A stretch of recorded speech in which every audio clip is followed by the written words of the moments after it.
K.S. Gopalakrishnan sir இருக்காங்க, ஆமா, ஆமா. இயக்குனர் திலகம் கோபாலகிருஷ்ணன் சார். இப்போ அவருடைய தமிழை பார்த்து நான் ரொம்ப ஆச்சரியப்படுவேன். என்ன வல்லமைடா, தமிழுடைய வலிமையை வந்து அதன் தமிழ் அந்த வார்த்தையில வச்சு விளையாடியே ஒரு உச்சகட்டத்தை தொடுவார் அவர் கதையில.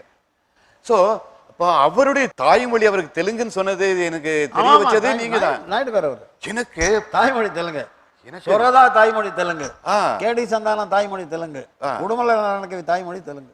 அப்பா, அப்ப தமிழை வளர்த்தவங்க தமிழர்கள் மட்டும் இல்ல, எல்லா மொழிக்காரங்களும் வளர்த்திருக்காங்க. வேற மாதிரி சொன்னா தமிழை வளர்த்தவர்கள் தமிழர்கள் மட்டுமல்லங்கிறத கூட தமிழர்கள் குறைவு.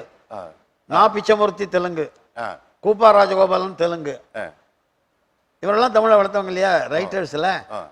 தமிழ்நாட்டில் வந்து விஜயநகர சாம்ராஜ்யத்தினுடைய ஆட்சி இருந்தபோது நிறைய தெலுங்கர்கள் வந்து செட்டில் ஆயிட்டாங்க. சரி, ரொம்ப ஆச்சரியம். என்னுடைய பள்ளிக்கூடத்தில் தமிழ் வாத்தியார தெலுங்கு தாய்மொழியாக கொண்டு ராமூர்த்தி இருக்கிறவர் தான்.